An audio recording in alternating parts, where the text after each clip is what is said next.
Naked Shamanism. Welcome to With Insights Radio. I'm your host, Iggy Garcia. I will take you on a journey across the universe through shamanism, metaphysical, and holistic. So sit back and relax and enjoy the show.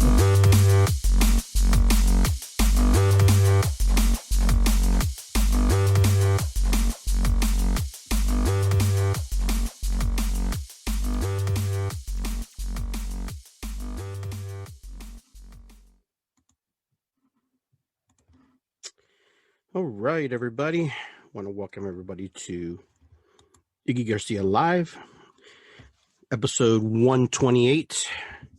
Today, my guests are going to be Philip Cloudpiler, Landis, and Jonathan Wellamotkin, Landis. These are my friends, so I want to be able to welcome to the show when they're ready to come on. So we will wait till they pop on. They're still going to be logging in later on this show. But like we start every show, we like to light our candle and give thanks to the ancestors. Give thanks to those people who came before us, the people who sacrificed and gave of themselves so we can have and be where we need to be in our journey in life. So I'm going to light a candle, ancestral candle, like we always do before every show, because I think it's important to remember where we come from, what our roots are, and who gave of themselves and their lives as we work through this great mystery of life, which is it really a mystery or not a mystery? I'm not sure, but this is what we do. We light our candle and we give thanks by lighting our candle, giving thanks to our candle, and thanking our ancestors for giving of themselves, and just think of all the generations that came before us that had to work their way to get us to this point in life. Grandma, grandpa, all the people before us. So this candle is a representation of that, and giving thanks to them and giving thanks to all our ancestors. So I rise this candle. So we'll burn that through the show, and then we're gonna light a little sage here just to kind of make things a little bit nice. And we'll bring Jonathan and Cloudpiler on here in a minute once we light this. Good stuff. Just cleanse there. As my friends smile at me there as I'm watching. So this is something we do before every show. We cleanse, we purify, we get our thoughts together.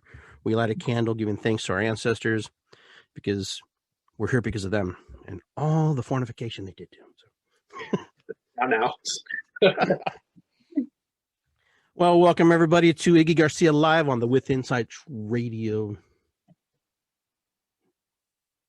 Hello. I gotcha. All right. with insightsradio.com. So yeah, it's on the web. You can check us out. But I want to welcome Philip Cloudpiler. I want to welcome Jonathan Wellamotkin, Landis.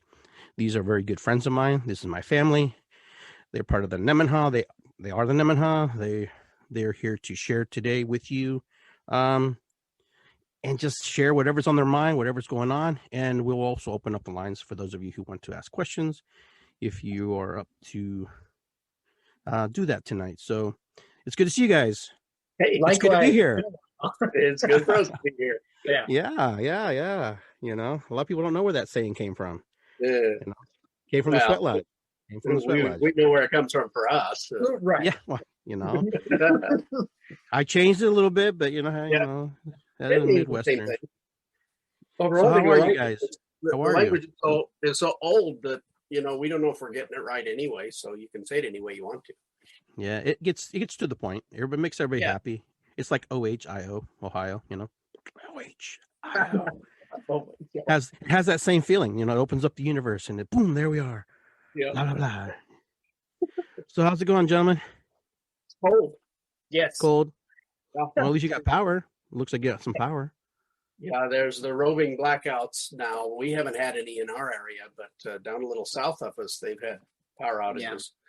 Yeah. And, that's the bad stuff. Yeah. So we're here tonight to just kind of catch up where you're at, what you've been doing, what's happening, what you'd like to share with the world. What we got a good hour and a half, whatever you want to go and just talk and just Man, share. it's all yours, man. Whatever. Totally stopping this off on you. No, that's not happening. Well, I don't know. You can't have a discussion as healers today without talking at least a little about the COVID. I mean, we'd be remiss. I agree. Wouldn't we? So, what's I mean, COVID? most of the dialogue we have with people by email, messenger, most of the questions that we have these days, they're almost all COVID related. Yeah. I mean, you talk a little bit about diabetes, Mhm. you talk about heart disease, and you talk about, all kinds of stuff here and there, but predominantly and universally, people are worried about COVID, and there's reason to be. Yeah. We don't know enough. Right. Still don't know enough. And the trouble with a virus is you never do, because they have this. They're intelligent. They're smart. They have the ability to change so rapidly. And if we're going to rely upon industry to make sure that we're safe, we are always going to be caught behind the gun, because industry, it just takes too much time, and industry cannot adapt as quickly as the virus does, as a smart organism. And we have to admit to ourselves at some point that these little guys have been around a whole lot longer than we have. And in fact, without them, we would not be here. This is true. So anytime we sit back on our heels and think that we are superior and we're going to beat this thing, it's really not that. That's not the issue. That's not the question. It's how do we adapt? How do we observe our environment? And how do we adapt to live in it? Because we are, after all, only one element in the environment. And we've got to stop thinking in terms of being the environment. We're not a white and delightsome people. We are just an element in a diversity that makes the world go round. And without it, well, I use the example very often. If you count the number of cells in our bodies, what is it? The argument is like anywhere from about 3 trillion. No, it's more than that. It's, I don't know. That was in my textbook. Yeah, well, approximately, give or take a few hundred cells. We're talking 80 to 125 trillion. It's astronomical. It's huge. However, that is, we have a whole lot more than that, probably by orders of magnitude, of bacteria, virus, and fungus cells in our bodies. And so what that means is the majority of what makes us who we are the very types of organisms that we're worried about with COVID, that we're trying to kill. And so I think it's often, the definition and character of our own hubris when we start talking about humans being at the top of the food chain. We're not.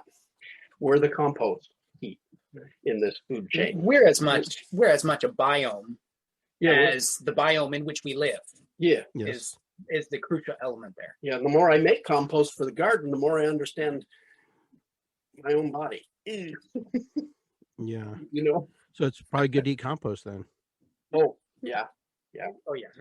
Good. We do it every day. What are you talking about? What are you talking? Yeah. We're the humus of the earth. Yeah, we are. It's hubris and it's humus, but yep. One way or the other. Before we get started, I've got some things that I really want to say about this. Okay. And before we get started, I want to call out a couple of books, and we've done this before. We've talked about it before, but I want to hold them up and make sure that people have them.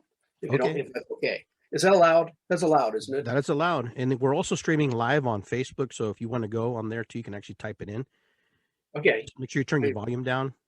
I'm going to start doing that. He's going to do that because I'm not. I don't have smart. Especially when it comes to. That's why you have a knot on your head, right?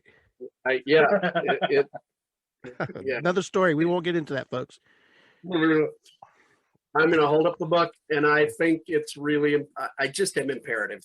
Anybody who has an interest in understanding virus, bacteria, you got to have these books. Okay. I don't care whether you are medically oriented or whether you're, the standard medicine or whether it's natural medicine or whether it's metaphysics. I don't care.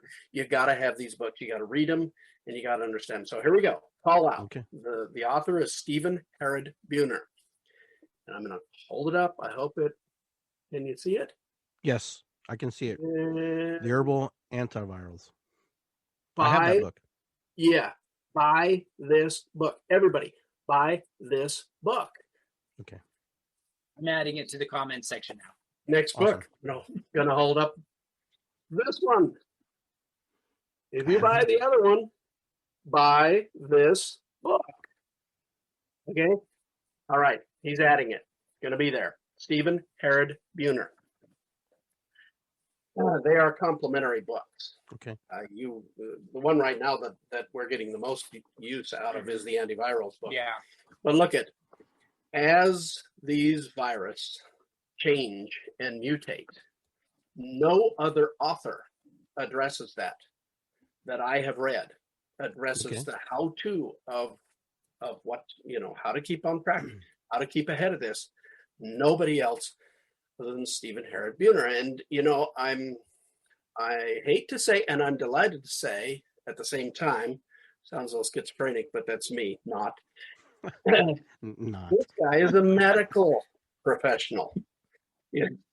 And this is not we're not getting this information out of our naturopathic pals. This is a guy who, for the entirety of his career, actually worked for the government. And so the government, a lot of your pharmaceutical companies that are trying to build these medicines that we're supposed to be taking to keep us safe are reading his stuff.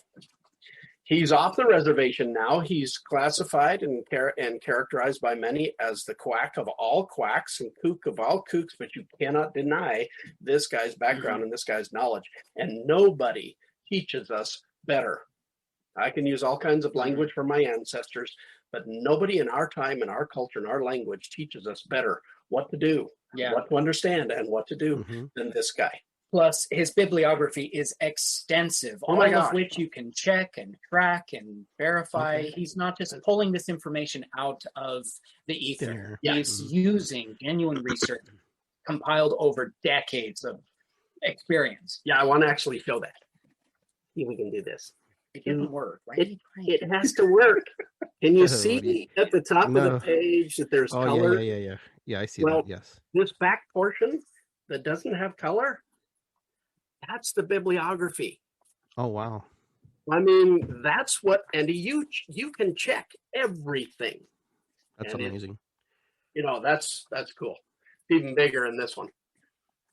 Okay. Wow. Bibliographies are important to me because I want to know where he gets his stuff.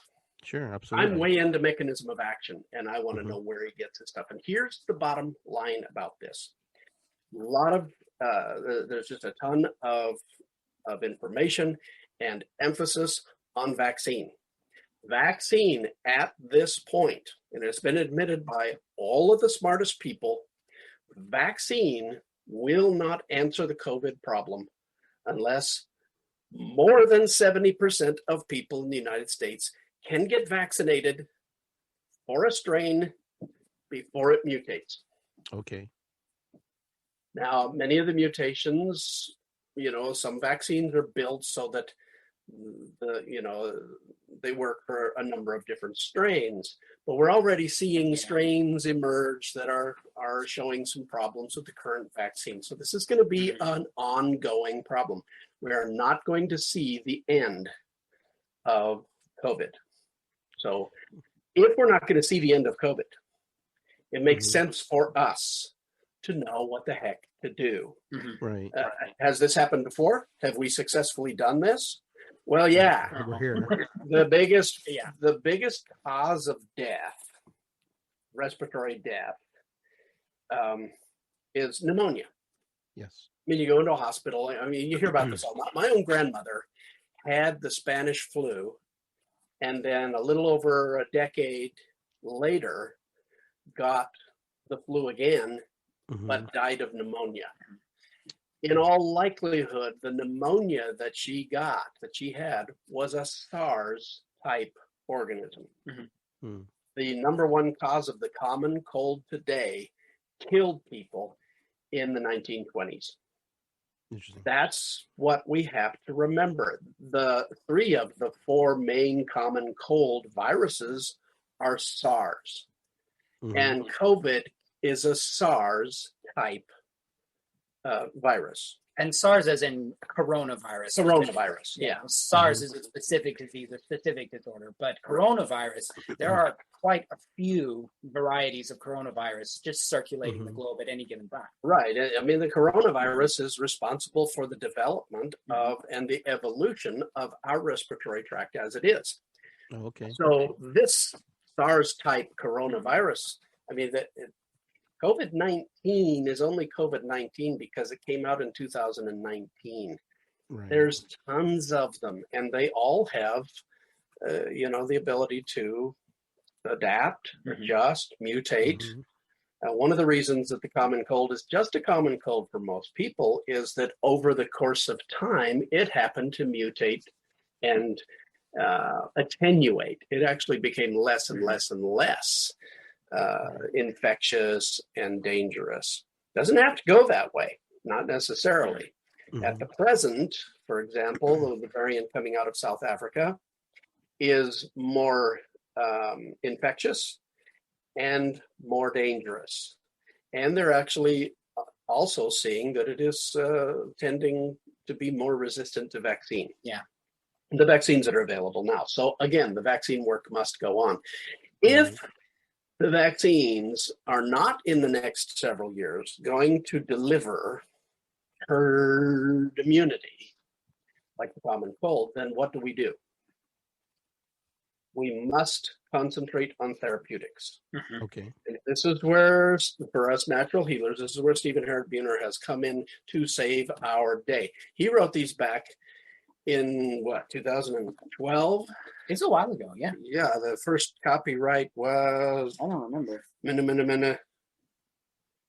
Now we have to look it up. It's got to be on this page somewhere. He was hired by the WHO, correct? He worked. Yeah, and the United States, the CDC, the WHO. He actually traveled the world working on therapeutics. Yeah, figuring out how it was that indigenous peoples around the world ever survived the introduction of new virus and bacteria.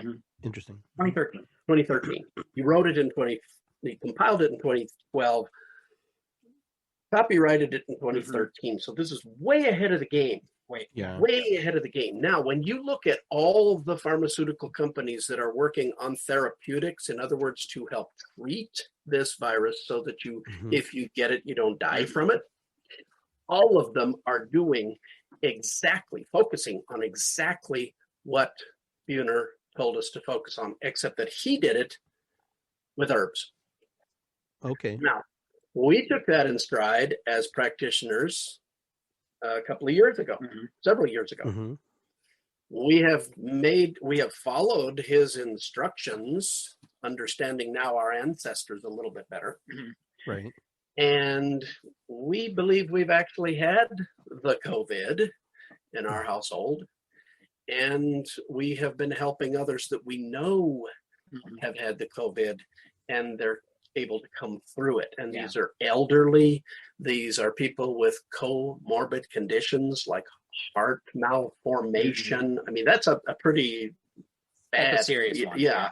I mean, one of our close relations, who will in the next several years become more and more important and more notable, I believe, got COVID, and he had a heart malformation that was so bad that required surgery, and without it he would have died. Wow. So that left him in what we do classify as a comorbid condition. When he got COVID, it was bad, but we shipped him stuff inspired by Stephen Buhner. He got through it. His elderly parents got through it. His brother got through it. The people around him that got it at the same time got through it. And that's what we're finding. That's what we're finding. We're not seeing deaths around us, although we are seeing people of all ages get COVID. Yeah. So therapeutics. There are some things you got to do. You got to remember that this is an organism that gets into our cells in a certain way, and so you can stop it from killing you by tending to prevent its ability to get into your cells. It causes our cells to behave in a certain way, and so you can reduce its severity by short-circuiting that, and it causes our immune system to go completely out of control. If you can modulate that, then in 3 ways therapeutically, we tend to reduce the severity of it so that it's a bad flu, but not something that's killing you. So that's not to say cure. That's not to say you have the answer. It's a therapeutic. It's not a cure. Buhner, I've got to call him out, and he's not paying us anything. He doesn't even know we're doing this. But in every way that we can, we need to thank him, give honor to him. He's a very elderly man, and is a sick guy himself. So he doesn't come out in public right now. You won't see him because he's in a dangerous plight. He'd be dumb to come out and visit with all of us contaminated, crazy, sick, ghastly, horrible people. They would, that social interaction would probably kill him. But although he still goes to karaoke bars, I'm sure. Not so much anymore. Not so much anymore. He's a homebody. Yeah, he's great jazz, or not jazz. It's bluegrass music. Yeah, it's funny you mentioned that. There's a side note on that. He actually has been in Ohio before. I think he did some studies in Ohio State. He actually been to Garcia's years ago. I have pictures of him that I have to pull up. I tell you, I kid you not. When I saw his picture, I was like, "Oh my god, I know that guy." I would have loved to have met him with the little beret and stuff. Yeah, just bluegrass. You look at him now, and he just looks like a crazy old guy. But he looked crazy like that. I just gotta say, with everything that I think I have known over the years, he illuminated everything. So much of the mechanism of action, so much of the why this works, completely illuminated by this guy, this PhD, this pharmaceutical.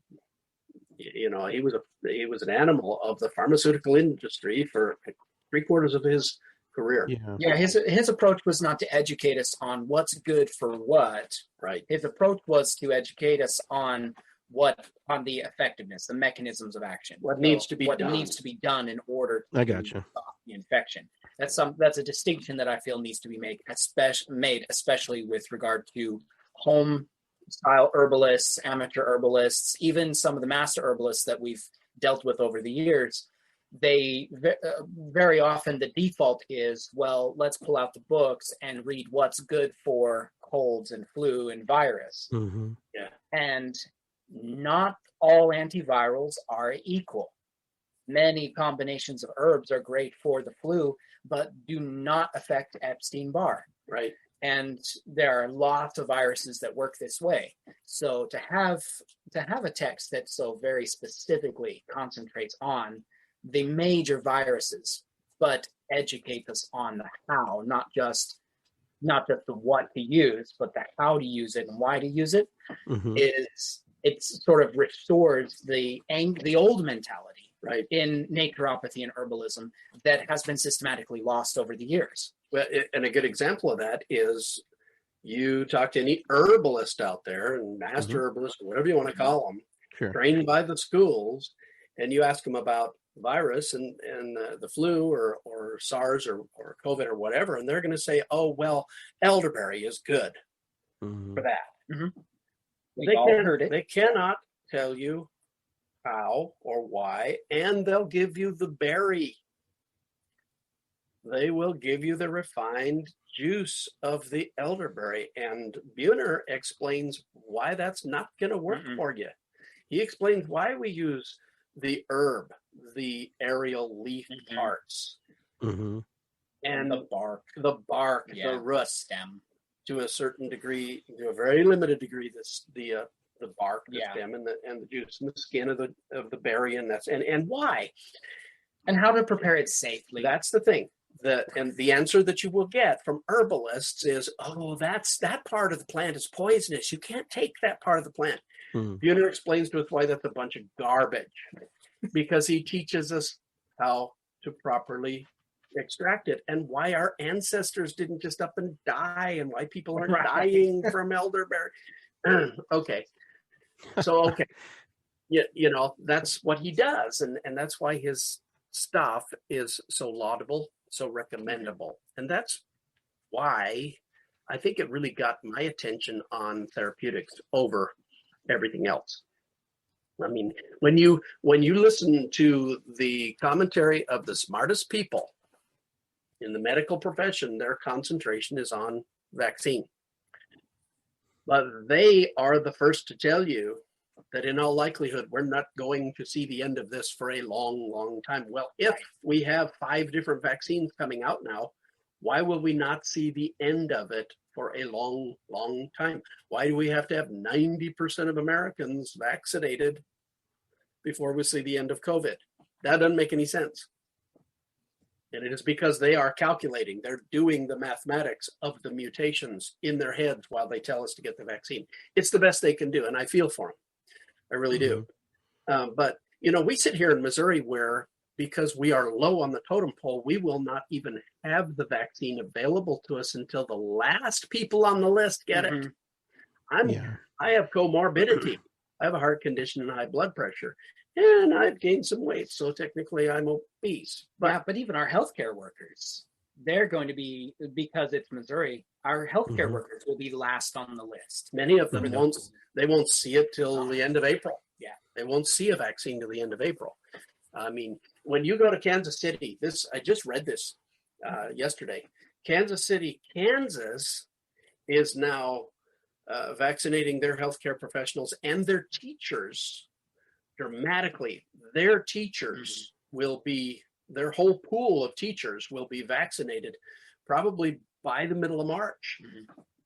You cross the river to Kansas City, Missouri, and they won't even see a vaccine until the summer, the teachers.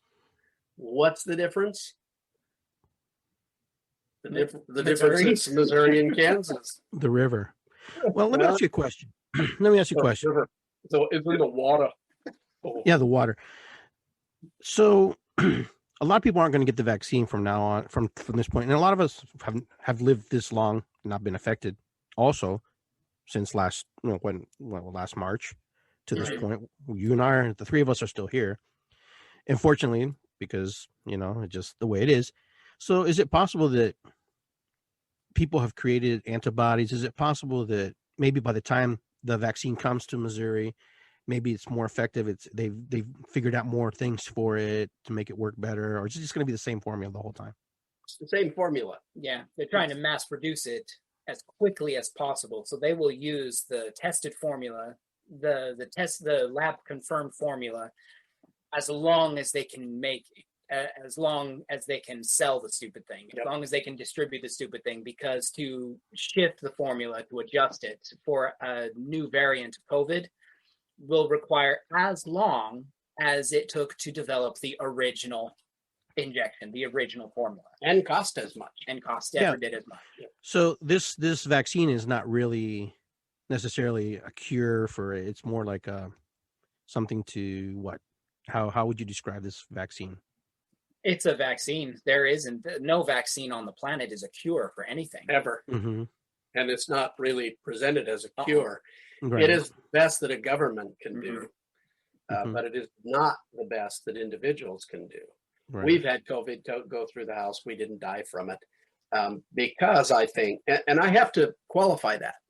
Okay. I have been an ill person. I've been a person throughout my life who has struggled with immune response. I mean, the diseases that I have and that I have struggled through are what made it possible for me to sit for the national board exam for naturopaths without having gone through a residency. They told me I wouldn't pass it because I didn't have a residency, but I insisted. I paid the fee and I sat for the the board exam, and they put me through a very rigorous 18-hour oral review, and I passed it. Okay, so that I'm qualifying.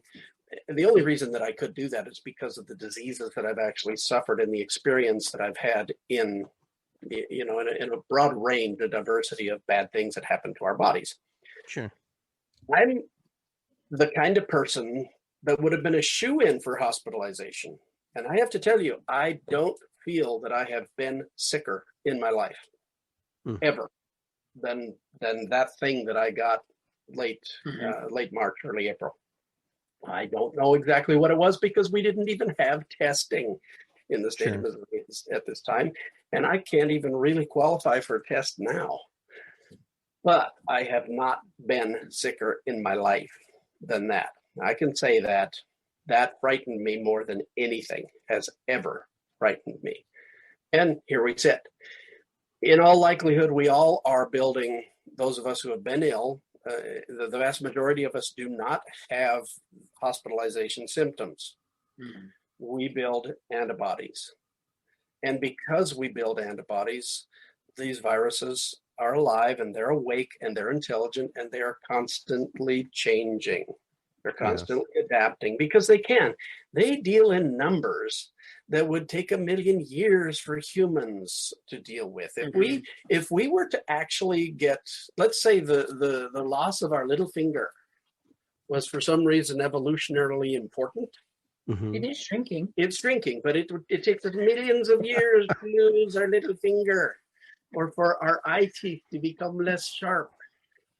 For a virus, they cover that ground in a matter of weeks. Oh, wow. Just by massive numbers. Numbers alone. Each generation, each replicant generation is comparable to one human generation genetically. Yeah, so look, they could lose their eye teeth in 2 generations. 6 weeks. Or even if it was 1,000 generations or 10,000 generations, you're dealing in minutes and hours versus thousands of years for us. So it's a matter of relative scale when it comes to virus and bacteria. Okay, so if you have a vaccine that is focusing on one element, like let's say the spike proteins on the vaccine. Now we're on the virus. Now we're seeing virus that are modifying their spike proteins. It's not unusual to see a virus be able to change one aspect of its shape or its form because the environment changes. But what the virus and the bacteria and the fungi all have difficulty doing is changing their actual metabolic mechanisms of function. So when you hit 3 to 5 of those, they may be able to make some changes with regard to one, but they can't make the changes with regard to them all. That's where therapeutics comes in and where vaccines can tend to fall by the wayside. Yeah. And an interesting fact about the viron itself is incapable of affecting these adaptive changes. Right. It actually has to piggyback and borrow human biological adaptive faculties to adapt itself. Right. It's not like a self-contained cell like a bacteria, which has all of the mechanisms of adaptation and reproduction already intact and contained within that cell. In the DNA. In the DNA and its factories and its processes. A virus doesn't have that. A virus actually borrows human capacity for adaptation to reproduce, replicate itself, and adapt to the medicines that we are exposing it to. Yeah. Okay. Our body's ability to adapt to medicine is the virus ability to adapt to medicine. So that's one of the reasons why we focus so heavily on therapeutics versus vaccine.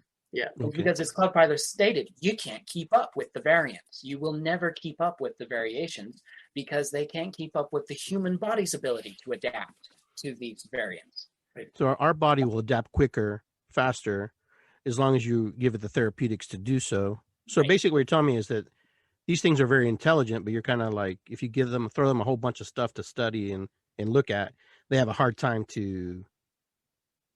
they're too busy looking over here and everything down here is helping your body. Well, let's take one thing for an example. The ability to keep it from actually penetrating the cell. Mm-hmm. There are, let's say we start there with the mouth. Mm-hmm. One of the things that is much more effective than vaccine is face mask in public. Mm-hmm. How is that? I mean, that's been, with all the argument about face masks, it is abundantly clear that when you stop the transmission of the viron through the air from landing on your mustache, you're less likely to get that into your nose from your mustache. Makes sense. From somebody else. Okay, so let's go to the inside the mouth and the throat. Okay. We have mechanisms of action that allow us to keep our mouth and our throat and our nasal passages moist. Mm-hmm.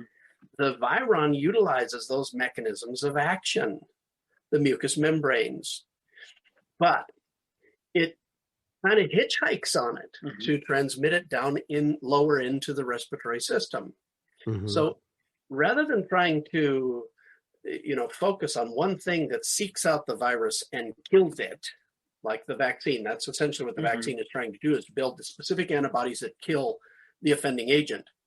Mm-hmm. We can do as good a job by altering the manner in which our tissues lubricate themselves and stop the viron in its, or impede the viron in its reproductive role or its course towards reproduction. Stop it in space and it doesn't produce more. It can't do it. Now, go further and stop the viron's ability from altering our immune response. You stop its ability to get any more of it out of the body, and you're done. If it doesn't come out of the body, it can't spread to another person. If you're not coughing, sneezing, hacking, spewing, it's not coming out. So you do that. Those are mechanisms of action, and you concentrate on 3 to 5 of those, and you have just stopped this virus from being able to kill you and being able to reproduce. Because it can't get out of the body. Let me ask you a question. I noticed in myself particularly, I already had like a chronic cough, and Jonathan helped me work on that. That was about 3 or 4. Oh, but it's funny, doctors didn't know what it was. They still don't know what it was. But self-care and learning and listening and working with you guys has helped me a lot. But I have noticed my personal body has been doing some strange things, like my mucous membranes aren't as moist as they used to be. Like they don't necessarily get. It's almost like it's learning to shut things down so things won't get in. This is just my theory. This is my mind, okay? And I'm going, why is my nose so dry? I mean, why is this happening? Because those are all the entry points, of the body. So here's my body's like doing its own little thing, and I'm freaking out, going, oh no, my nose is dry. I need to moisten it up. I need to squirt some saline in there, We used to do that, didn't we? Yeah. So that was what we used to do. The mucusless diet was made to water us up. But here's an interesting thing. This particular virus is probably genetically or evolutionarily very similar to virus that started the whole process towards making a human being. Can you imagine the aha in all those little wiggly minds when they see themselves in us? Now, if we can say all my relations, that's right. I don't know what that's for. That's to get me into the stomach, where the acid will kill me. I can use that roller coaster and just get off at the lungs. I gotcha. And they do. But then, if we do some things with that mechanism of action so that they're unable to do that, so it's not effective, then that tiny little margin of error of effectiveness is all it really takes sometimes to stop a virus from being able to make that mutation. They'll make another mutation that may not even be useful at all. Yeah. One of the things that this dumb thing does is that once you get infected in the lungs, it wants to stay there long enough to do what it needs to do, which is to cause you to produce a whole bunch of fluid that your brain thinks has to come out of your lungs. Right. In order to do that, it tricks our immune system into dumping more cytokine into the system than is good for us. Right. And it produces an explosion of fluid, whether it's out your butt or out your mouth. It's an explosion of fluid. The Spanish flu did this, and people would literally bleed. They'd explode from both ends and die. And that's how the virus got out. Very similar to this. You're coughing because of what's called the cytokine storm. Our body knows a thing or two about virus, and the cytokines cause a reaction that has usually, for the common cold and the flu, has a detrimental effect. It allows us to protect ourselves and our tissues from the virus. This one, however, utilizes that mechanism of action and causes you to explode. So you're constantly putting their little babies out into the air. We can do things therapeutically that tends to turn down the volume of that storm. So although it was the virus's plan to explode out of your body, it can't do it now. It's put all of its knowledge and energy into being ready to get out there and can't. And that's where therapeutics in pharmaceuticals are going right now. Protecting the cells from impregnation and controlling the cytokine storm. That's amazing, because that's exactly what Buhner taught us, and that's really exactly what our ancestors were teaching us by telling us to use the plants the way they were telling us to use the plants. Yeah, sure. It's cool, and it's working. It's the thing. Rather than focus on one specific thing that we can hit with a synthetic chemical, addressing the structure and the activity of the virus itself on our bodies from multiple factors. Sure. Its point of entry. If we can reduce the entry of the virus and its exit once we have it, if we can mitigate and reduce that risk, then that goes a long way. If we can reduce its ability to travel safely within the body, then we have an even better chance of actually getting on top of this thing. If we can manage the cytokine storm that causes so much secondary damage in the body and effectively destroys the immune system, furthering the virus's ability. And the cells themselves, the storm causes the cells to rupture open and lose all their fluid. You can't do that very much. And you die. Yeah, but then there are also plants that have been dealing with these organisms for millions and millions of years, right? And have produced chemistry to prevent the very thing those organisms need to do, which is replicate. Sometimes it's the introduction of one, maybe two essential medicinal compounds, and that's all that can effectively slow and retard the virus ability to replicate. And we can do that with holistic medicine. That's what natural medicine is. Or does anybody really believe that elderberry plant doesn't actually have viruses like us? I mean, you talk to an herbalist and no, the herbs, they're all like they're some alien being. No, they were here before us. Yes. They will likely be here after us. There's so much that they have already learned and that we are still learning by observation, because they're not the smartest species on the planet is really the dumbest. It's us. It took a lot of people to die to figure out that don't want to eat that. Yeah. Don't eat that. Yeah.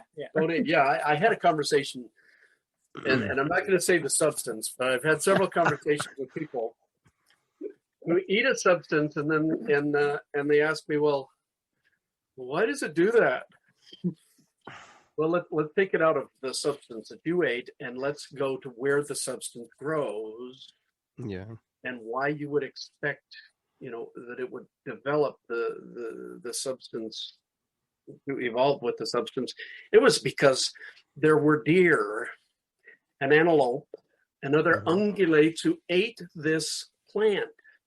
And the plant learned this.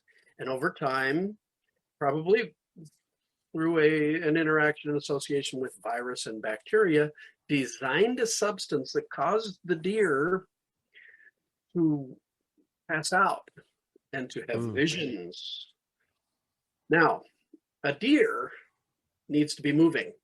Yes. If a deer alert all the time. Yeah, if a deer starts to see all kinds of wonderful colors of blue and connects with its ancestors and has hallucinations and falls down, that deer is really, one, exposed to being eaten by something.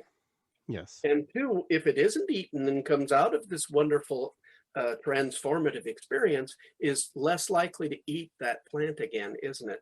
Right. They're not going to go back to it and eat it over and over and over, because, you know, those colors of blue are probably not that exciting to a deer. Yeah. We don't get that hint, though. You know, we want these transformative experiences.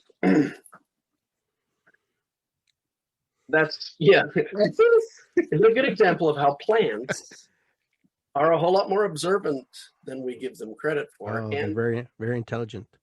And they're loaded with as many bacteria, fungus, virus as we are. There's no difference. Oh, absolutely. There's more microbial life inside a plant than the plant itself. And it's the same way with us. We need to start paying attention to that fact, because they have been around a whole lot longer. Compost, right? They'll live in any environment. I find it very interesting that in the 1920s, we had the Spanish flu, and now we're in the 2020s, and we have the COVID. It's kind of a interesting, parallel there. I heard that. That's 80 to 100 years. Yeah. So we fall into this period now where we're going through life-changing events. But this is, like you said, this is nothing new. This is something that man and woman have had learned to live. I mean, my God, when smallpox and other diseases came to this side of the world, you had to adjust and you had to live. Some people died. And of course, we still live with all this stuff. Tuberculosis, we live with all these other things. It sounds like it's going to be one of those things where we're just going to have to learn to live with it.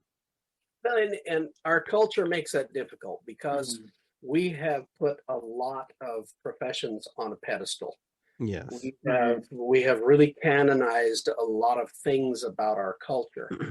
I'm drawn to some recent research and this is research by forensic archaeologists who have now studied the outbreak in, I think it was around the 1885 to 1889. There was an outbreak, and it was a pandemic. Well, at least it was an epidemic in the United States. We don't have enough data to call it a pandemic. Right, yeah. But now they think it might have been a pandemic. I mean, it killed a lot of people. A lot of people died. And it was before a lot of data was being recorded. It's not like today. People died. They died anyway. The lifespan was pretty short. But we knew about this much about pathogens like bacteria and in the late 1800s, we were starting to understand, but not really very well. But they're now suggesting these forensic archaeologists are now suggesting that thing that killed so many people in the United States and Canada during those few years was actually one of our common colds, and it was a COVID. I mean, it wasn't a COVID. It was a corona. It was one of the 4 coronaviruses that account for the majority of our common colds. Okay. So historically, when you say this thing happens all the time, but we have this cultural amnesia that happens too. This what? I didn't catch what you said. Cultural amnesia. Oh, cultural amnesia. I mean, who in yours and my generation can speak much about the McCarthy era, for example? I mean, what was that even about? Yeah. And frankly, who cares? Right. Well, we get that way about viruses too. That was them. We have the medical profession. We're okay. As long as China stays out of it, we're okay. We're so advanced. We're that advanced. We're so advanced. Science is everything. We are not that advanced. We're advanced enough. And if we pay attention and open our eyes, see things as they really are, then we'll do a whole lot better. And that's what we're not good at. We're not good at seeing things as they really are anymore, in my estimation. At least that's how I am. We're good at seeing things the way we want to see them. And then, turn off the cold. Yeah, I'm one of those people who always curious if did we really have to go through all the way we did, everything we did? Evidently. I mean, it got to that point, regardless of if I wanted to do or not, it happened. Regardless, we locked down, we shut up, we masked up. Now we're vaccinating. Now you're an asshole if you don't vaccinate. You're hurting my grandma or whatever. So it's like you can't win. It's cancel culture, and now we're living in a very dramatic period in time. If you don't do the right thing, you're not a good human being. That is because we live in a culture that sees things in dichotomy. There is white and there is black. You're either scarlet, you're either wicked as scarlet as blood, or you're white as the driven snow and light and delightsome people. We don't have gray areas. We don't even have it in our language. I think most especially we don't have it in our language. We can't change the way we think because our culture speaks a certain way about everything. You're either right or you're wrong. You can't have made a mistake because that means you're wrong. And so therefore everything you say thereafter will be wrong. Even though you were 98.98% right, you made a mistake. You look at it's symptomatic. And so many things that could be so helpful are completely discarded because somebody spoke wrong about it. That's a culture we live in. That has nothing to do with viruses. It has nothing to do with vaccines or therapeutics or, a heavy blanket and socks on your feet at night. It has nothing to do with these things. It has to do with behavior. You're either right or you are wrong. And if you're wrong, you're evil. And if you're right, you are saintly. And that's where we are in America. That's one of the problems. In English, for example, it is very, very difficult to observe something deeply, especially in our present time. Deep observation is something of indigenous peoples. The indigenous people could say all my relations because they knew their environment. They took time to examine their environment. But what percentage of the American population takes even 1 minute to realize that we are more bacteria, virus, and fungus in our body than we are human beings? No, most people don't. Nobody. I mean, I could ask a lot of my people tuning in right now. They probably didn't even know that. Why is that important? What do you mean I'm bacteria, virus, and fungus? Big deal. Really? Yeah, we are. I mean, we're designed to break down. Cleanse. That's not what matters. We're designed to break down. That's how we go back to the earth. We better.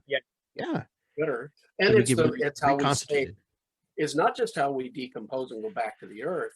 It's how we remain in the state in which we are. Equilibrium is a state of health. Equilibrium can only happen when all things are kept in balance. The idea of balance is as a scale. You can't have one side of the scale without another side of the scale. Equilibrium is, after all, a pretty diverse concept. But we don't think in terms of those metaphors. We think in terms of what I decide to think is what is reality. Not necessarily what I decide to do, but what I decide to think is what is reality, even if it isn't. And the other aspect, the other element we have to deal with on a daily basis as instructors, as teachers, as healers, is the fact that for the vast majority of the American population, our culture places a higher priority on individuals' opinions versus deep observation and reason. So a perfect example is a colleague of mine shared this video clip, and it didn't have a title, it didn't have the originator on it. It was supposedly recorded by some nurse that was reporting how wearing just the basic face mask was contributing to oxygen deprivation and excessive CO2 absorption and yada, yada, yada. These were not the kinds of masks, for one, that are being promoted. Right. The masks that are being promoted are just for your basic vapor barrier. And this colleague of mine got into this discussion about it, and I said, let's observe reality for a minute. Reality check. Athletes in winter wear masks and do not suffer from oxygen deprivation or CO2 absorption. Yeah, you run out there masks to block cold air, and they do this all the time. They get plenty of oxygen. Sports medicine is a huge paying industry, really expensive industry, with all those athletes, all of them needing to train in winter, all of them not wanting to run on the treadmill, or at least a large percentage of them. Yeah, they go outside. Would you think with that much money that the industry, if oxygen deprivation due to wearing a mask and CO2 absorption were genuine concerns for the payers in that industry, you think they might, develop the special tech and policies and propaganda and products that provide for better breathing while running? Yeah, they don't. They don't. They have their basic face mask coverings in different styles. Some with an elastic so that it fits nicely over the face, all basically made of the same material, either polyester reinforced with spandex or straight cotton. Yeah. Or in some cases, a cotton wool blend. I've seen those too. But it's still basically the same. It's just a scarf that has been sewed behind your head. Yeah. Right. Well, besides that, let's go back. Thicker than the masks you're buying for COVID at Walmart or Walgreens. No problem with carbon dioxide. Let's go back further than that. Let's go to the Civil War. In the Civil War, a doctor would have someone come in. They've been hit in their leg by a cannonball, and they're immediately taken out the saw and they cut your leg off. There were no masks. The number of people who died was astronomical. It was huge. And then late in the game, the docs started to wear masks because of the smell. They started to get people coming in off the battlefields who had taken some time to get there on a wagon through rainy spring or fall, and the legs and arms and body parts they were taking off were thoroughly rotted. So they started putting on masks, and you see at that point an aha moment for medicine. Right. At that point, they started to see more people survive, and they started to use cleaner. They started to clean their instruments because they had mud on them instead of just blood. Right. And, one thing led to another. Now, you go into a hospital. I defy anybody to have appendicitis and go into the hospital, no matter what you think of natural medicine or otherwise, you have an appendicitis. Generally, if it's bad, if it's acute, you're going to the hospital, right? Because there's not really a lot of good prognosis if you do nothing. So I defy you to go into that hospital and demand that your surgeon, who quickly and very efficiently saves your life, to not wear a mask.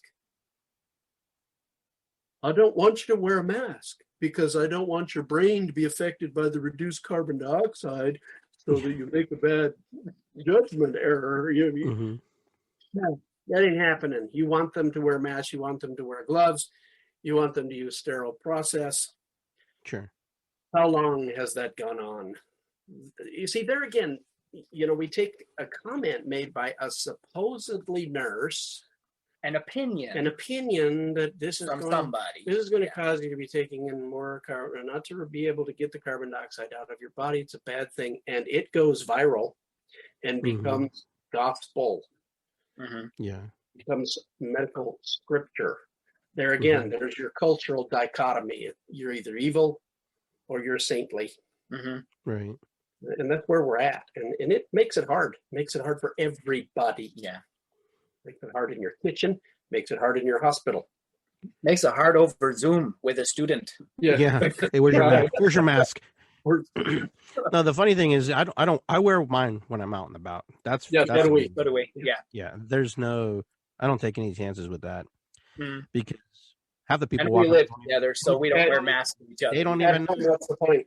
Nobody knows who's got what, whatever. Yeah, but even if you wore a mask at home, you're infecting and reinfecting each other all the time. Yes. Yes. I mean, that's not the point. It's going outside, and you're not just protecting yourself. You are protecting yourself from others less, really and honestly, than you are protecting others from you. And I do agree with that statement because that's where it's at, right? I mean, if you got your mask on, I'm not really, if you're okay, you're covered. But if I don't have it on, it's more me getting. Well, look at. We go round and round on this. When I was a little kid, I used to get canker sores and I used to get cold sores all the time. And as I got older, I had them less and less until I got to about when I was in my teen years. Every time I go out in the wind, when I was a teenager into my young 20s, I would get a cold sore. And I have a sore on my lip right now from going out in the cold. What causes that? What do you think causes that? The virus. It is a virus that I've had since I was a little child, and it never goes away. And that's what you have in your house. That's you. That's your stuff. Right. What you are impacted by when you go out of your local environment is a different thing entirely. It's everybody else's stuff. And so, and the same applies to you. That's the nature of a biological environment. That's nature. much as everybody wants to disagree, we live in a biological environment that is very, very much into the idea of you dying. Because the best way to get all of the good that you can produce, all of the resources that you can produce for all the rest of the organisms that would love to have those resources, is to kill you. And eat you. And shit you out. And we're the same way, right? Yeah. I mean, yes, we are. So basically, what you're telling me is Mother Earth is the three of us agree that Mother Earth's alive and it's a sentient being, very, very, very alive. Oh, man. Yeah, absolutely. And so she has mechanisms on her body to know how to rid us and put out little people. I call them little people to do the jobs that, she asked them to do and reduce population, whatever you want to call it. She's alive.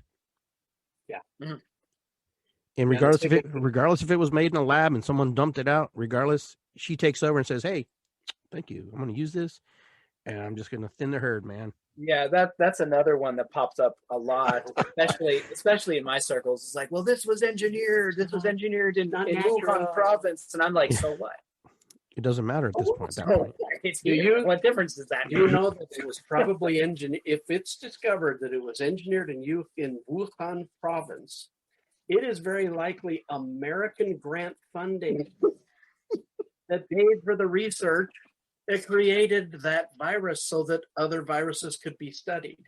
Not, in all likelihood, I mean, there have been so few organisms weaponized since the First World War. And it's just amazing because governments have made bacteria and viruses wholesale and pell-mell since the First World War. We're able to make vaccines because we have a huge database of viruses like this one that we have created. Sure. Yeah, it's important for people to realize when they think about vaccines, they shouldn't think of it like your heart medication or Tylenol or ibuprofen or Oxycontin or something like that, or even an antibiotic. A vaccine requires a super deadly strain than is currently in circulation. They have to genetically engineer the Superman of that virus in order to produce the vaccine for it. Even if you're not using that organism for the actual material of the vaccine, in order to test whether it's effective or not, you have to do the same thing. You have to test it against a super variant of the virus that you're trying to make a vaccine for. So basically, there are no super viruses. These are just the viruses that just learn how to change, basically. Pretty much, yeah. So they're just another version. Well, there are viruses that are especially opportunistic. Yeah. There are viruses that have evolved within specific biological regions, and then as human industry has expanded or encroached on these regions, the virus has found itself a ready supply, either a host body that's especially accommodating or a transportation system that delivers it to other regions that it otherwise couldn't access because of the biome in which it evolved. And COVID-19 proved to be exactly that. Yeah. Not a super virus, it's not a super bug. It was especially opportunistic in the biome in which it evolved. Sure. And it was human industry, human activity that encroached on that region and gave it free reign of the planet because of our method of transportation and our slow response to its spread. Yeah, and the only real way to study it is the tends to spread. Yeah, with the actual study material. Mm-hmm. Is this evolution? Is this natural selection? Yeah. Well, that's where we came from. That's I mean, seriously. I mean, it's what I'm saying is this way that we're actually firsthand getting to see natural selection happening. Evolution of nature at its finest. Because a lot of people have died. A lot of people, friends of mine, my uncles passed away, and if I was born in the 1600s, I probably wouldn't even be alive.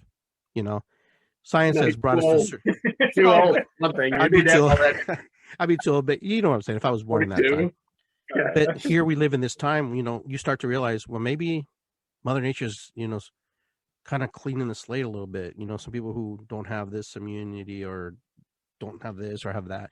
I don't know. I'm just throwing it out there. You guys are the experts. I'm just. Well, imagine a mother. Let's say Mother Nature is looking at a whole culture of human beings who cannot sustain themselves in any environment anymore. Okay. They have modified themselves to the point where if they go out into Mother Nature's environment, they will frankly die. How close are we to that?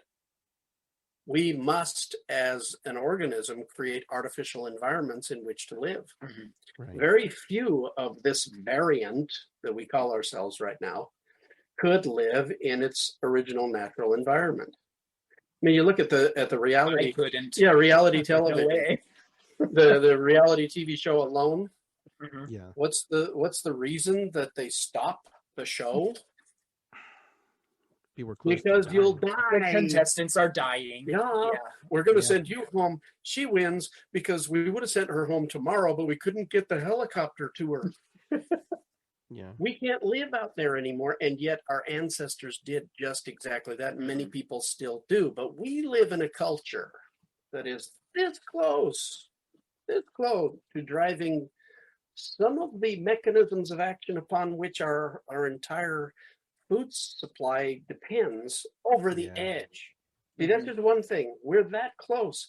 We're not only unable to live in the environment that we were designed, our body, this organism and everything in it is designed to live in, but we're creating an environment that what's left won't be able to live in. So there's Mother Nature standing back there and saying, do I intervene? Not very often. Right. And what's the population of the world? Where are we at? 7 something, right? Almost Maybe it's more now. Almost 8 billion people. How many people have died? How many people have died in the last year of COVID? Almost 500,000. No, more than that. In the US, it's almost 500,000. 3-4 million. Okay, so mathematically, not a lot. Mathematically, I don't care how severe it gets for our economies, it's still a statistical zero. Yeah. Mom is not looking at statistical zeros. No. Probably more interested in 4 degrees. Yes. Than the statistical zero coronavirus. So yeah, we're kind of on our own here, and what we do is going to depend on us. How we handle this always depends on us, especially when it's mainly our fault. Yeah, and you mentioned earlier about the therapeutics that you create, and you're talking about whole plant medicine from what I'm gathering. So what about people who supplement, people who are doing all the vitamin D3s and the C's and that? I mean, is it better to do them than not do them at all while we're in this? Don't stop. Yeah, don't stop. Yeah, don't stop. Whatever you can do, because we don't have this manufacturing facility where we can pump out herbal antivirals for anybody who places an order. We have to make carefully crafted and so basically selective supply, because we have a little farm here. Sure. And we have a little supply of herbs, and we can only produce so much without going into commercial production. Yeah, that's not available for people. So anything people can do to improve their diets, increase the nutrient density of their food, bolster their systems with vitamins and minerals and hydration, anything they can do. Dang it! If you're gonna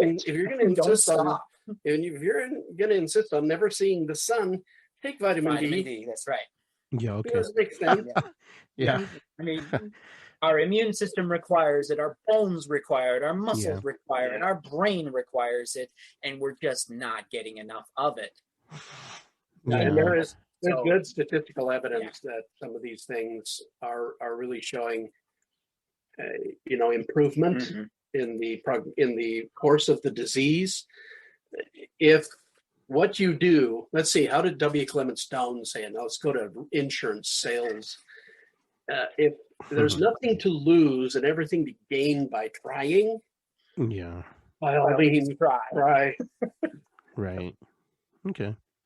So basically, you have to do your research, how much you should take, how much you don't want to overdo stuff, because I know some things get flushed out of your body, but some things stay in your body too. They don't come out. For the vast majority of your essential vitamins and your minerals, taking too much really is more a burden on your wallet than it is your body. Yeah, that's why we have, and that things like vitamin A, you have to take a scud load of it, and you generally won't. You won't afford it. You won't allow yourself to afford that much. Yeah, you got to kill caribou and eat just their liver.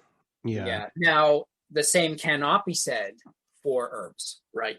Medicinal plants should not be considered the same or put even in the same ballpark as your nutritional supplements. Right. They shouldn't be even, the philosophy should not be conflated.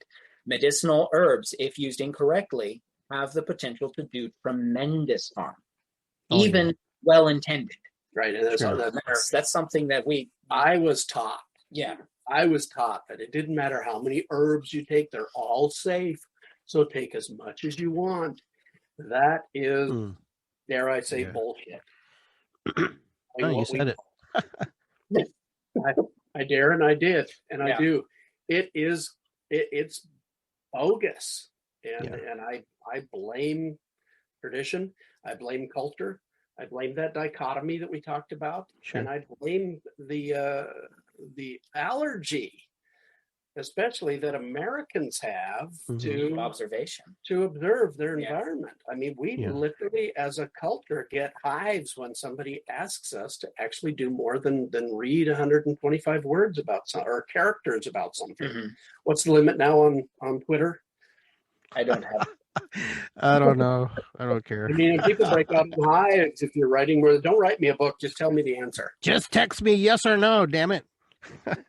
So our strategy has been, especially over this past year, either if we have the stock and the supply, when someone asks us to make them something, we'll do it. We are compounding apothecaries and naturopaths. We'll do that. If we don't have the supply, or we don't have the stock for it, we will educate them on how to make it themselves and the correct way to make the medicine, plus how to dose themselves, how to properly treat themselves. Yeah. Okay. And that's the strategy that we've taken, and that has been effective in our local environment and for a few of our students. So tell us a little bit about how we can get a hold of you. How the people on the show, can you type in maybe a place they can visit about the apothecary? Because people are asking if you have classes. People want to know where to get the information. I know the information, but if you guys want to share that, we give the classes individually. One-on-one Zoom classes. It's either with myself or with Cloudpiler. Yeah. And even when it's with me, it's with him because I don't know things about the internet. All right, Dad. I'll put a link. Okay. We do focus all of our herbal education on the points of the medicine wheel. We do. That is what we find sticks the best with people and is the most effective in home herbal self-care.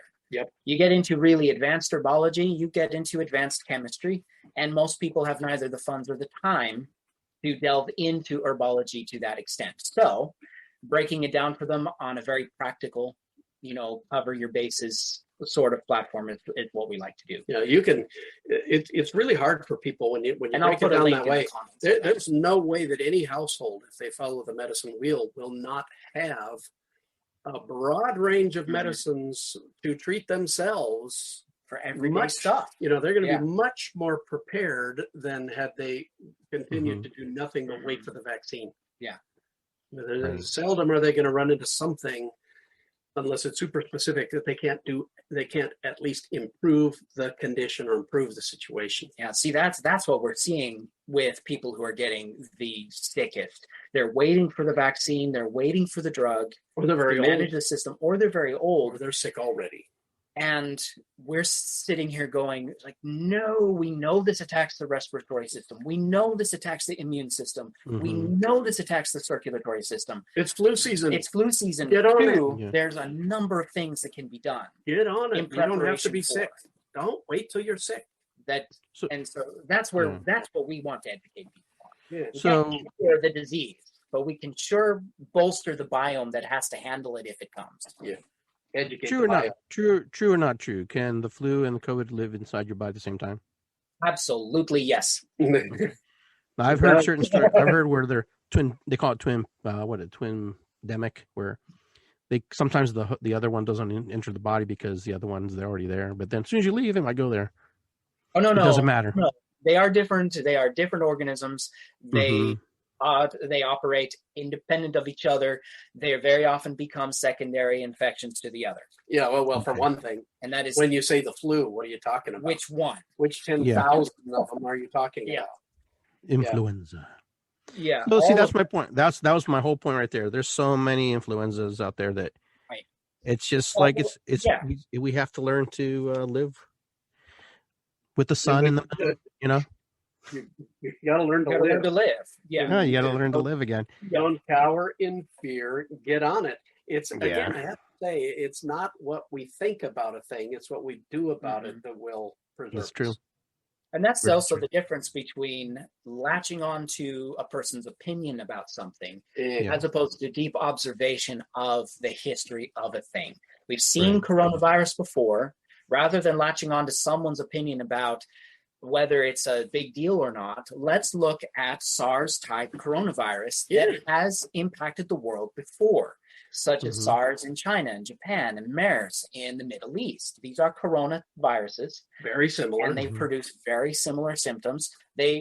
Countries have been treating these, medical systems have been treating these. Research is in place about these things. We don't know much about COVID-19 yet, but we sure know a lot about these other ones. Sure. Study what you know instead of latching onto somebody's opinion about what they think is going on or how serious it might be. Opinions mean about like that much compared to deep observation and logical reason. We have these faculties in our head. We have the capacity to solve these problems. It's one of the reasons that these organisms love us so much. Down to our cellular level, the human body is problem solving. Yeah, we're the best all the time. We're the best Uber out there for organisms across the board. I mean, they love to use it. They call us up and we're there, Johnny on the spot, and we protect them as they get to where they need to be. That's funny. The way it is. Yeah. Well, it's true. So we're winding down here a little bit. So I wanted to see if you had any closing thoughts, something you wanted to share, something you wanted to leave with our listeners, because I've really enjoyed talking with you guys and sharing, because I think it's very important to come from a different angle, a different perspective, a different way of living. Wait, is our perspective different? It is. It is to some degree, especially when somebody who was used to, opening up a bottle and taking a pill, versus or going to the drive-through and buying a hamburger versus, cooking the hamburger at home or whatever, vice versa. You get my point. The hamburger sounds really good. I haven't had dinner yet. We're going to start as the cold starts to go away and things start warming up a little bit. It's going to become impossible for us to drive anywhere. I'm coming to visit you. It's just going to become absolutely. But because what happens is, and here again, my message is know your environment. It doesn't matter whether it's your decision to go out and get in the car and kill yourself, or your decision to wait for the vaccine and kill yourself. Know your environment. Look around what's going on. The next few days, the temperature is going to start to rise, and every single day the sun comes out, a sheen of water forms on top of the packed snow that then becomes ice and freezes at night. Yes. That's bad enough as it is, but as it continues to warm up, a week and a half or so from now, it's going to be in the 60s. All the water can't get away. It ends up in the clay of our roads. Walking down our driveway, for example, one year was like walking on a waterbed. Wow. You didn't sink, but you found it hard to stay afloat. That's wild. We stay off those roads. We don't move about. And if you're wise and you watch what's going on, you're okay. If you're dumb, if you're stupid, and the polar blast is gone, I get to go in and to the bar and have a great time. You could slide off the road and die. Getcha. It's decision making. We have the ability to look at data, analyze it, formulate a plan, act on the plan, and actually observe how things turned out to see whether the data would be better used in a different way. Or if there was more data provided by the concrete experience that came out of acting on the plan. We actually have the ability to do this, but we don't do it. Right. Especially in America. We don't, in modern cultures, don't do this. We're not taught to do this because we have such access to such smart people, and it can be minimized to 125, 185 characters.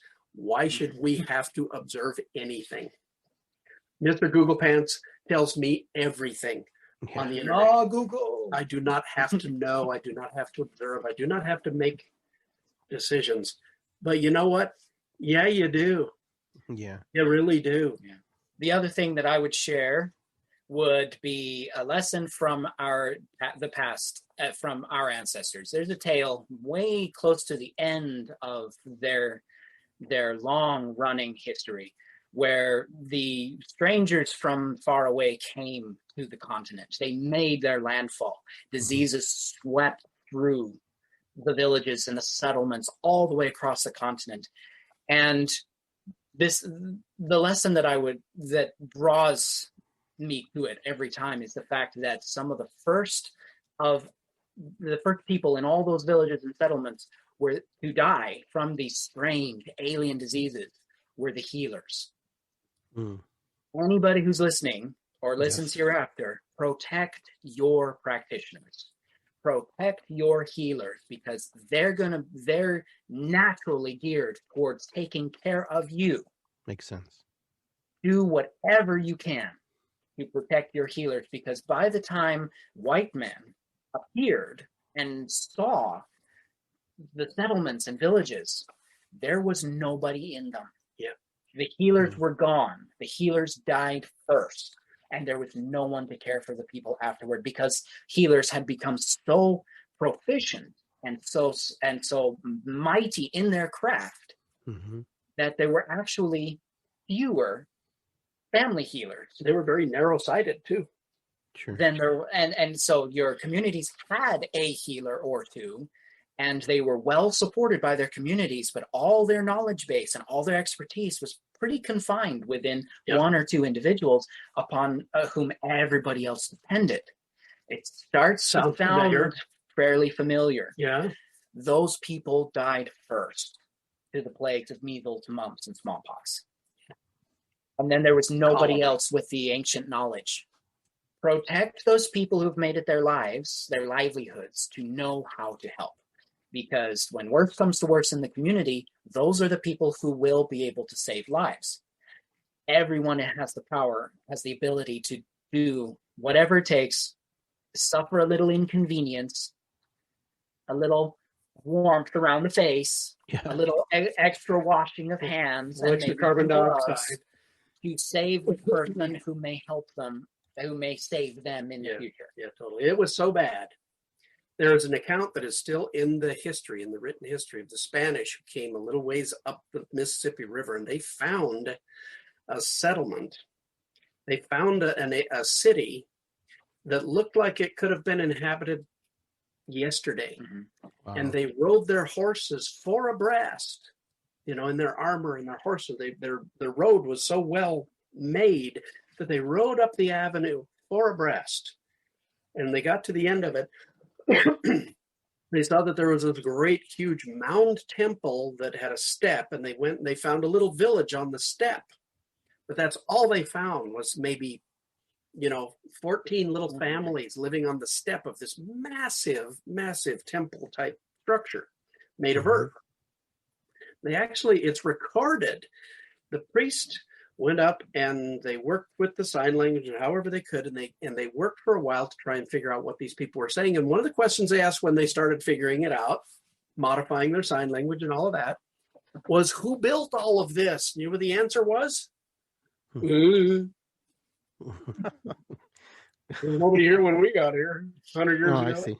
I got you. It happened that fast. Yeah. It happened that fast. And that was because the knowledge became narrow, and it was centered on one or two people. They were not able to keep ahead of it, and they lost themselves.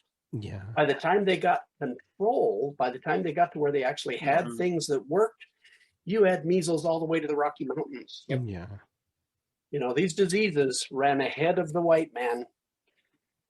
Generally, a generation before the white man was ever known to exist to most of these tribes. Right. Yeah. I mean, that's a pretty dang smart organism that can do that. Yeah. And we're still up against that exactly. It pays to stay awake, stay aware of your whole environment. And as Jonathan said, make sure that you have lots of healers around you and that you care for them. Very good. That's very self-serving, isn't it? I'm glad he's your dad. I'm just joking. No, I want to thank you both for being on the show tonight and sharing your amazing insights and the things that you've learned and the things that you've dedicated yourselves to share with others and teach others and teach yourselves and keep yourselves healthy and your families healthy, because that helps all of us here who are wanting to know more.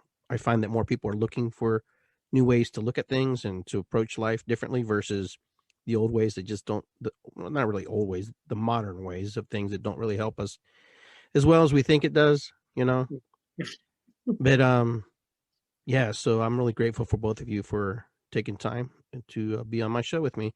I hope you can stick around for a minute because I'm going to sign off, but I wanted to talk to you real quick after the show. I'm going to mute you if that's okay. Yeah. All right. So I hope everybody enjoyed Cloudpiler and Jonathan today on the show. They gave us a lot of insight. They shared a lot of information. There's some information on the links there on the live stream. You can also find them on nemanha.org and contact them that way. And so I hope everybody enjoyed the show tonight. I know I do. I always enjoy when they're on the air, and I learn a lot. So we will see everybody next time. I'm Iggy Garcia Live, the Naked Shaman, and we will be back next week with a new guest or maybe just myself.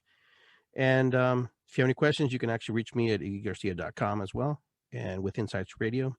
So I want to say irisikwi, matakuyasin, ho'oponopono. It's good to be here. What is above is below. And aho, and we'll see you guys next time.